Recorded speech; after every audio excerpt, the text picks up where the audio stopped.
faly miarabanao amin'izao fotoana izao eto amin'ny fandarana Miomana Jaona amin'Andriamanitra ao.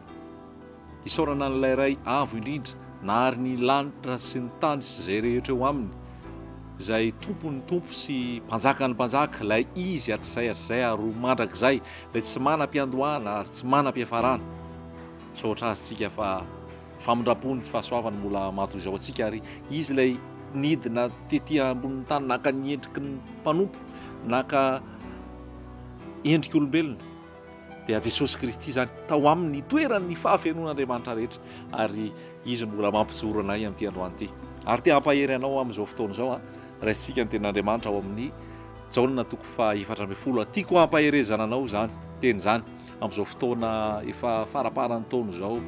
Mety betsaka ny zavatra niainana tamin'iny taona iny, betsaka ny zavatra nilalovana, ary mety mbola mandalo fotoan-tsarotra ihany koa amin'izao fotoana, mety manana any amin'ny hoavy koa amin'izao fotoana, fa misy teny tiako hampaherezana anao amin'ity androany ity, ary tsy za fa ny fanahy masina hoy Jesosy Kristy tompo hoe rehefa andeha hozy izy dia aniraka mpananatra ho anareo. Zany hoe mpananatra io dia ny fanahy masina no mampahery.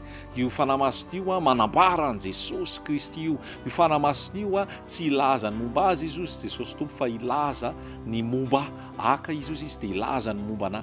Amin'izao fotoana izao dia te hampahery anao ako amin'ity androany ity, mba ametraka ny zavatra rehetra ianao ary hanokana an'izao 20 minitra izao andrenesanao ny tenin'Andriamanitra. Ary ny rariko dia hoe andray hery vao indray ianao eo ampandraisana aoriana izao fandraisana an'izao teny izao, andray aingana vaovao andray famelombelomana, andray aina, satria ilay teny fiainana no zaraina aminao, ilay teny fiainana no zaraina aminao. Hoy Jesosy tompo hoe tsy ny mofy ihany no veloman'ny olona, fa ny teny rehetra izay aloky ny vavan'Andriamanitra. Ny lanitra sy ny tany holevina, fa ny teny Jesosy Kristy tsy mba holevina. Ary ny teniny dia teny fiainana, ny teniny dia fanilony tongotra sy fanazavana ny lalana, ny teniny dia hoy izy hoe tahaka ny ranonorana izay milasaka ary mamelombelona, mamonto ny tany, mahatonga ny tany ho vokatra velombelona, mitondra aina. Dia tahaka izany hoe ny tenin'Andriamanitra arotsany amintsika amin'izao fotoana izao, ny tany ny fotsika izay mety mangetana, fotsika izay mety maina, fotsika izay mety malahelo, fotsika izay mety reraka torovana, dia ny vahaolana amelombelona an'io, anome aina an'io, amparisodrisika an'io, atonga an'io anana fifaliana, dia ny tenin'Andriamanitra. Satria hoy ny teny hoe ny tenin'Andriamanitra dia famelombelomana, aina ho an'ny mahazo azy, ary fahasalamana ho an'ny nofony rehetra. Raiso ary ity tenin'Andriamanitra ity amin'izao fotoana izao, tsy tenin'olombelona, tsy tenina toko-pivavahana, tsy tenina toko-pinoana, tsy tenina fikambanana, tsy teny avy amin'izao tontolo izao, fa teny atao amin'ny tenin'Andriamanitra. Fampaherezana ho anao, fanahy masina hikasika ny fonao, fanahy masina hanokatra ny masony fonao, azonao hery, azonao ny tenin'Andriamanitra. Ary tahaka ny Davida ianao hiteny hoe endreny amamy ny teninao, raha andramako mamy mihoatra noho ny tantely ao am-bavako zany. Dia ho tahaka izany ianao amin'ity androany ity, andray ny tenin'Andriamanitra amin'ny anaran'i Jesosy Kristy tompo. Jaona 4:40 ny andininy voalohany. Aza malahelo ny fonareo, mino an'Andriamanitra ary mino ahiko. Ao an-tranony raiky misy fitoerana maro, raha tsy zany dia efa nilaza taminareo aho, fa andeha amboatra fitoerana ho anareo aho. Ary raha andeha amboatra fitoerana ho anareo aho, dia ho avy indray ka handray anareo ho any amiko, ka izay hitoerako no hitoeranareo koa, ary fantatrareo koa ny lalana ho any amin'izay alehako. Ampaherezana antsika rehetrarehetra izay mandray izao teny izao zany. Vao miteny Jesosy dia hoy izy hoe aza malahelo ny fonareo. Jesosy no miteny eto, izy io Jesosy io, ilay mpanjaka ny voninahitra io, ilay mpanjaka ny mpanjaka io, ilay maty tamin'ny hazo fijaliana io, nalevina ary nitsangana tamin'ny maty velona mandrakizay. Marka 2:20 dia hoy izy hoe ny mindiny faraparany ao hoe Jesosy hoy izy dia niakatra ho any an-danitra ary mipetraka eo ankavanan'Andriamanitra ray. Lasa any Jesosy, ary Jesosy talohan'ny angany dia niresaka tamin'ny mpianany amin'ity Jaona 4:40 ity. Ary tsy ny mpianany ihany tamin'izany, fa ianao izay mpianatra Jesosy amin'ity androany ity, ianao izay miaino amin'ity androany ity, dia ho anao koa ity teny ity hoe aza malahelo ny fonao.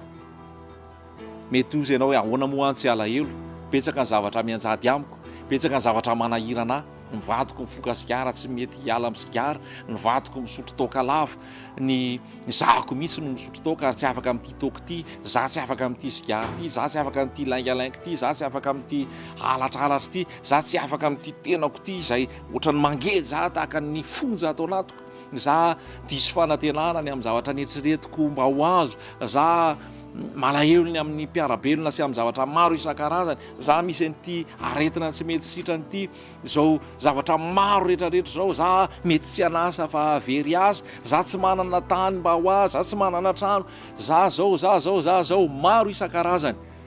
Eo daholo zany rehetrarehetra zany, fa ty misy teny mampahery hoe aza malahelo ny fonareo, aza malahelo ny fonareo. Jesosy sy ny mpianany no niresaka eto, andeha hamela ny mpianandry Jesosy, dia andeha izy, dia ny mpianany rehetra sisa ny tavela eo, fa ny afatrafatra napetraka Jesosy dia hoy Jesosy hoe aza malahelo ny fonareo, aza malahelo ny fonareo. Inona ny antony mahatonga Jesosy miteny izany hoe aza malahelo ny fonareo? Satria matoa izy miteny izany dia misy tokoa ny zavatra mety ampalahelo, misy tokoa ny zavatra mitranga mitombona tsara tokony ampisy alahelo, fa eo anoloan'izany Jesosy dia miteny hoe aza malahelo ny fonareo. Nahoana ny tsy alahelo? Inona ny mety analan'izay alahelo zay? Dia Jesosy mihitsy no miteny hoe aza malahelo ny fonareo. Inona ny antony? Inona ny mahatonga Jesosy miteny an'izay? Aza malahelo ny fonareo. Dia inona toyany? Minoa an'Andriamanitra ary minoa ahy koa. Zany hoe minoa an'Andriamanitra ianareo dia minoa ahy koa. Zany hoe raha toy izany ilay izy zany dia hoe esory ihany ny alahelo, avelao ny alahelo, fa minoa an' Jesosy, minoa an'Andriamanitra. Zany hoe tsy esorina fotsiny io alahelo io, fa misy zavatra manala n'io alahelo io dia ny finoana ho an' Jesosy, ny finoana ho an'Andriamanitra ray. Tsy ho afaka io alahelo io raha miresaka hirahira. Hoy ilay mpanakato zay hoe tongava dia aty aminay, dia ho adinona daholo ny sorisory fa mahafinaritra ny any. Fa rehefa vitsy ao izy dia lasa indray ianao mody dia hiverina daholo indray ireo sorisory. Raha ny zavatra rehetrarehetra eto tany ny eritreretinao azonao fifaliana dia tsy hitondra fifaliana ho anao zany, fa vao mainka izany hampalahelo anao. Mety fifaliana vetivety, fifaliana tapakandro, fifaliana ndray andro, fifaliana mandalo fotsiny, fa avy eo rehefa tapitra ilay zavatra mamalifaly dia tonga indray ny alahelo, miverina indray ny alahelo. Raha resaka mpanakato jerenao, raisintsika ohatra misy mpanakato malaza tamin'izany fotoana ary dia niraina mihitsy ny zavatra irainy, dia lazaina hoe tena hoe faly ianao, nefa zavatra teneniny dia izy koa ara malahelo ao anatiny ao. Efa lazaiko ity tamin'ny toro-teny tany aloha tany hoe zaho izy izy mila fitiavana, zaho izy izy mila tampitampy, mila fitiavana atao anatiko, fa izaho izy ilay malahelo, izaho ilay tsy tiavina. Dia fantatry ny olona rehefa mijery anahy ny olona dia ohatrany hoe mihira dia manana fifaliana, mizara fifaliana amin'ny olona, mizara favitriana sy hery, nefa za atao anatiko ato malahelo, za atao anatiko ato mahatsiaro hoe tsy tiana. Dia zay no hira nataony. Misy koa anankiray ilay hoe misy izy manao ahy ohatrany hoe fitaratra, za manao anahy ohatrany hoe filamatra, nefa za ary atao anatiko ato izy banga ny atao anatiko, malahelo ny atao anatiko ary za mandalo fotsiny aho. Zany ny hira nataony. Dia misy koa manao hoe nareo miteny fa ho afaka ty fahoriako ity rehefa kelikely, nefa hatramin'izao izy dia malahelo foana, fa iza no afaka anala ny alaheloko, iza no afaka anala zao vesatra atao anatiko zao, iza no afaka amaly an'izany. Dia iraintsika ery ilay izy, dia tsika koa nefa ao anatin'izay. Fa amin'ity androany ity tena nafaka ny alahelonao dia tsy zavatra ny tany, tsy vola, tsy arena, tsy fetifety eto tany, fa vao mainka izany mandreraka, vao mainka izany mampitombo alahelo, vao mainka izany mamizana. Raha resaka sigara, hoy ilay mpanakato hoe tenako foana ny fanjigara mamono eritrerin'andro aman'alina, mitady amin'ny lala-tantaraka, na vao mainka nitsoka lalina, sigara foana tsy ho afaka, vao mainka ianao voagezana sigara. Ny fisotroana mety misindasinda vetivety eo ny zavatra manorisory ianao, miverina indray ianao amin'ny tena ianao maha-olombelona dia malahelo indray ianao. Ny fifohana zava-mahadomelona mety hoe hitondra anao any amin'ny tontolo hafa, fa vao mainka iny lasa miverina indray ianao eto tany dia tonga indray ny sorisory sy ny manavesatra rehetrarehetra, satria izany zavatra mandalo daholo zany. Fa ilay niteny hoe aza malahelo dia Jesosy zany nandresy ny fahafatesana, velona mandrakizay izy, manjaka mandrakizay izy no mitondra fiainana, izy no mitondra fifaliana, ary ny fanamasina no mitondra fifaliana. Inona ny tokony tsy hampalahelo anao? satria misy fanantenana mahavelona, misy fanantenana mampahery aho omeny Jesosy. Inona no toko omeny Jesosy? Ao an-trano raiko izy izy misy fitoerana maro, ary raha tsy izany dia nilaza taminareo fa andeha dia hanamboatra fitoerana ho anareo. Zao ne zany ny fahamarinany. Ianao malahelo io miady tany eto tany, miakatra fitsarana miady tany fa tsy manana tany. Ianao eto tany io miady tany, miady lovo, miady zavatra maro satria mba te handova, te hanana zavatra eto tany, ho potika daholo zany, ho rava daholo zany. Fa misy trano any ho amboarin' Jesosy ho anao, ianao io. Na izy ianao, na izy tsy mifidy fari-piainana izy, na tsarangan'olona izy, na fari-pahalalana izy, na fari-pahaizana izy, fa ianao miaino io, na lahy ianao na vavy, na kely ianao na lehibe, na ray aman-dreny ianao, na zokiolona ianao, na zandry n'iza ianao, dia Jesosy hanamboatra fitoerana ho anao any an-danitra. Iza ny mpanamboatra an'ilay trano? Jesosy mihitsy ny mpanao an'ilay trano. Jesosy mihitsy manao trano ho anao. Tsy nofinofy io, tsy resaka fotsiny fa zavatra marina io.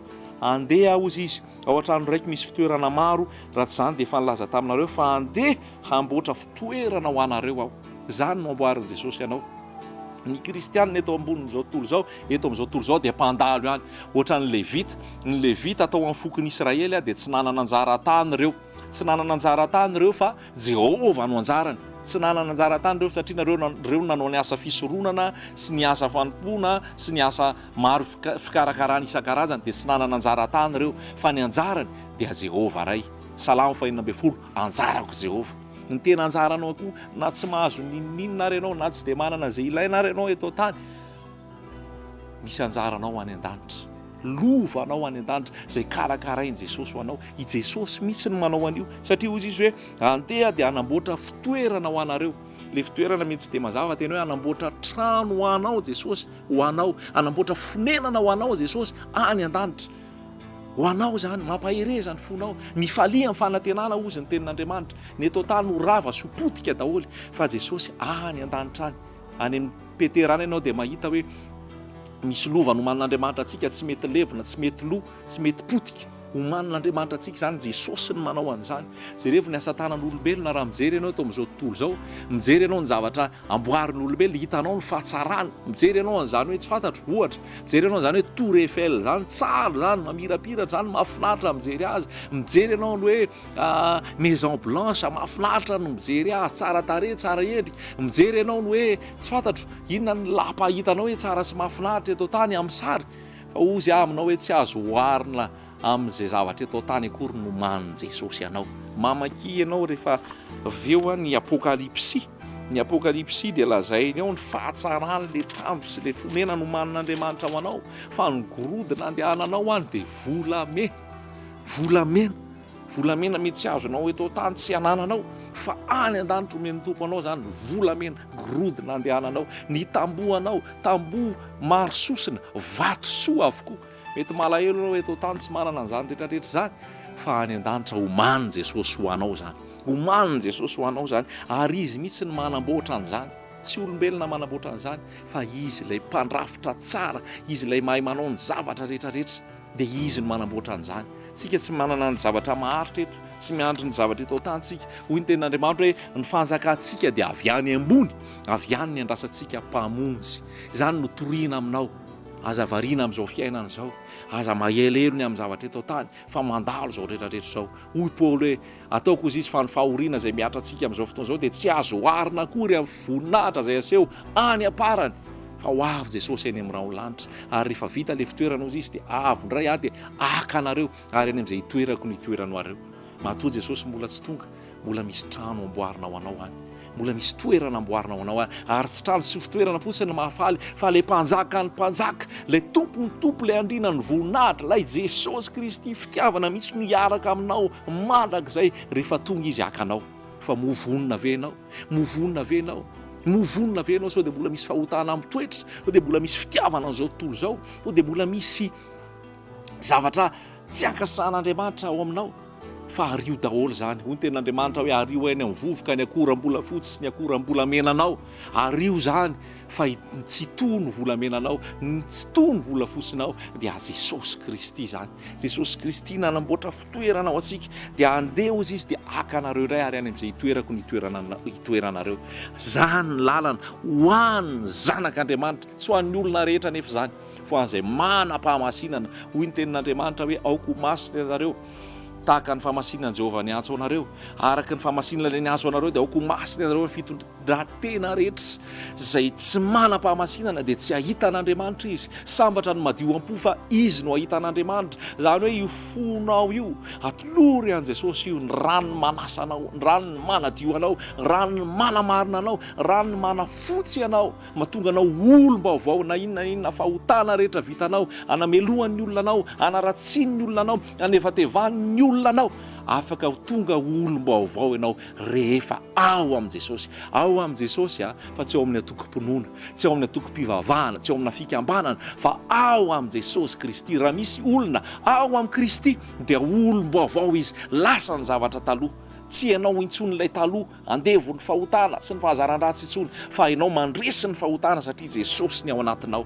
Misy olona ao amin'ny Kristy, ao am' Jesosy zany. Za tsy mitory atokom-pivavahana aminao, tsy mitory atokom-pinoana aminao, tsy mitory olombelona aminao, fa mitory am' Jesosy ahako. Za tsy ao amin'ny atokom-pivavahana araka rehefa niteneniko teo aloha, tsy manana atokom-pivavahana fa Jesosy Kristy, fa mitory ny filazantsara. Raha mangetaheta ihany koa ianao dia afaka tonga ianao hitoriana, anambarana, ampianarana ny filazantsara. Fa tia no toro lalana ao antsika ty tenin'Andriamanitra ty, dia te hampahery anao any amin'izany teny zany hoe mifalia ianao, miravoravo ianao, manatona an' Jesosy ianao, fa ny elokao no navelany, ny fahotanao no navelany, ianao no dioviny, ianao no amarininy, ianao no amasininy, ary nasehony ianao, nasehony ianao, nasehony ianao anana fiainana mandrakizay any an-danitra miaraka am' Jesosy. Dia hoy ianao dia ahoana moa zany to tany any lazainao, to ilay zavatra ho avy fotsiny ny resahanao, fa ahoana zany ny eto amin'ity ray minitra ity amin'izao fotoana? Hoy Jesosy hoe aza manany amin'ny ampitso ianareo, aza manany amin'ny hoavy ianareo, aza manany amin'izay hoanina, aza manany amin'izay hotafiana. Ray malala dia miteny hoe ny zanako sy ny asan'ny tanako dia aoko adidiko ihany. Inona mampatahotra anao? Ny hoavinao? Inona mampatahotra anao? Ny ekôlazy janaka, ny hofatrano, ny fivelomana sakafo isan-karazany, ny fitafiana, ny asa tsy mananasa, ny fahasalamana. Tsisy atahorana zany. Efa nalohan Jesosy teo amin'ny hazo fijaliana daholo zany. Hoy Jesosy tamin'ny dada malala hoe meo daholo ny fakturan'ireo, ohatrina ny fakturan'ireo. Dia hoy Jesosy hoe alohako daholo zany, alohako daholo zany. Iantohan Jesosy ny momba anao ray manontolo. Jesosy ho iahako, Jesosy ho iahako. Raha olona dia mbola andiso fanantenana, raha rafitrafitra dia mbola andiso fanantenana, raha fombafomba mpivavahana dia mbola andiso fanantenana. Fa ilay tsy mandiso fanantenana dia Jesosy Kristy nandresy ny fahafatesana velona mandrakizay, tsy mandiso fanantenana anao zany. Andramoka izy ao fa tsara Jehova, sambatra izay mialoka aminy. Inona moa ny zavatra nitranga rehefa asehoko fotsiny ianao santiona ny fahagagana ataon'Andriamanitra, ary mbola misy zany amin'izao fotoana. Fa eo amin'ny fotoana izay manona ny olona tsisy n'inona azo atao, mofo dimy sy ny hazan-drandroa na moky olona tsombo 5,000. Jesosy Kristy tsy miova omaly anio ary mandrakizay. Raha inona ataony zany tany aloha dia an'ny ataony zany amin'izao fotoana. Fa hoy izy hoe ny tanan'i Jehova tsy hoy fa mahavonjy, ary ny sofiny tsy ladalovana fa mahare. Fa ny elokareo no hevitra mampisaraka anareo amin'Andriamanitra reo. Zany hoe fahotantsika io, ielontsika io, ny fanaovantsika kolikoly, tsy fahamarinana, langalanga, fijangajangana, halatra sy ny maro hafa io, dia io lasa rindrina io. Mahatonga anao tsy mahazo ny fitahian'Andriamanitra, tsy mahazo ny fitiavan'Andriamanitra, tsy mahazo ny fikarakaràn'Andriamanitra. Fa izao avitsoro ny fahotana, avelao ny fahotana, avelao ny eloka rehetra, avelao ny fanahiana. Fa ny fanahiana ihany koa mahatonga anao atahotra. Ny tahotra mahatonga anao tsy ahita ny herin'Andriamanitra. Dia avelao zany rehetrarehetra zany, fa raiso ny tenin'Andriamanitra mampahery anao, fa milaza aminao fa ny tompo miantoka anao. Ny fiainanao isan'andro isan'andro miantoka anao izy Jesosy ihany. Ary tsy amin'ny hoe fandoavanao fahafolo-karena ny antohany anao. Misy masy miteny anao aloavo ny fahafolo-karena fa zay mampahatra anao, tsy mandoa fahafolo-karena ianao. Aloavo ny adidy fa zay mahatonga anao mahantra. Fa za milaza aminao, za tsy mandoa fahafolo-karena, fa za tahiny Jesosy ahako. Jesosy mikarakara anahy ny androany, ary ny ampitso tsy hampanahana fa tonga indray ny ampitso dia hikarakara anahy izy. tsy mahatsiaro oziny zany a, tsy mahatsiaro kapoko zany a, fa tsy mandoha fahafolo-karena ary tsy mitaky anazy zany ny dadako ve dia hitaky any zany. Za zanaky ny ray, za zanaky Jesosy, tsy mitaky fahafolo-karena zany izy, fa ny anahako rehetrarehetra dia anazy, zavatra rehetra omeny anahy dia apetrany zany ho tantanako ary mila mandeha amin'ny fahamarinana sy amin'ny fahitsiana ahako.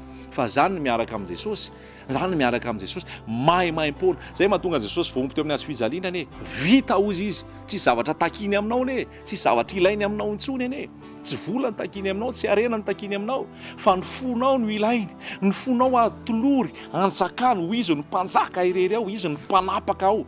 Dia izay le izy hoe aza malahelo ny fonao. Ty mampalahelo ty Jaona toko efatra ambin'ny folo ty, fa rehefa any fahoriany ty vao resahany, rehefa mamangy manjo vao resahany ty, le olona nefa tsy fantatra akory ny bebaka raha naika Jesosy ve dia vita ny trano namboarin'ny tompo azy, vita lamina ny azy, nefa tsy ianao namatin'ny toka le olona, namatin'ny zigarana tao anatin'ny fizangajangana, any vao zaraina le teny, fa amin'ity androany ity zaraiko aminao mihitsy ty hoe mitsangana ianao, fa mbola misy fanantenana ny aminao ao amin'ny Jesosy, mizoroa ianao fa mbola misy fanantenana aminao ao amin'ny Jesosy, mifalia ianao, asoro ny fiakiviana, asoro ny alahelo, asoro ny tahotra, esoro ny fanahina, fa tsy mahasoa anao akory zany, fa Jesosy efa miteny hoe aza manahy na inona faoka ny fivavahana sy ny fifonana mba amin'ny fisaorana no entinareo manambara ny fankatahanareo amin'Andriamanitra, ary ny fiadanan'Andriamanitra izay mihoatra ny fahalalana rehetra hiaro ny hevitrareo sy ny fonareo amin'ny Kristy Jesosy.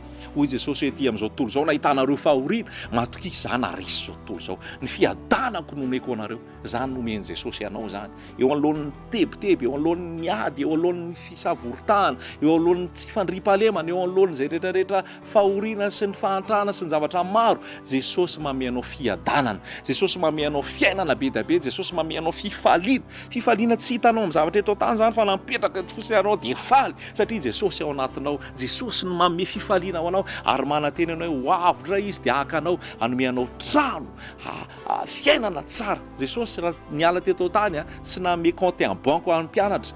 Jesosy raha niala teto tany tsy nametraka lova hoe io zalahy ny tany, tiany amin'ny Matio, tiany ny Jaoba, tiany amin'ny Petera, tsy nametraka inninony Jesosy, fa lasa fotsiny izy dia hoy izy hoe amboatra trano any an-danitra, any le izy. Fa ny napetraka Jesosy dia ny fanahy masina raisina manome fifaliana, ny fanahy masina raisina manome fiadanana, ny fanahy masina raisina mahatonga anao andresy ny fahotana, mahatonga anao akala an'izao tontolo izao, mahatonga anao tsy ho tia izao tontolo izao na zavatra eto amin'izao tontolo izao, mahatonga anao tena horikoriko fahotana ary te hitady ny tavan'i Jesosy, te hiaina ny fahamasinana, te hiaina satria te hiaina ao anatin'ny fatahoran'Andriamanitra, satria zany lova napetraka Jesosy, ny fanahy masina mitarika anao amin'ny marina rehetrarehetra. Zany nomeny Jesosy ary ho avy izy dia haka anao. Movonina ve ianao? Mbola misokatra ny lanitra ho anao, maimaim-poana ny famonjena, manatona ny Jesosy ianao, mitoera ho aminy ianao izay efa ao, aza mihetsiketsika ao, mitomoera tsara ao koa fianona ny fanahy mandrakariva ho an'i Jesosy ny voninahitra. Halleloia, amen.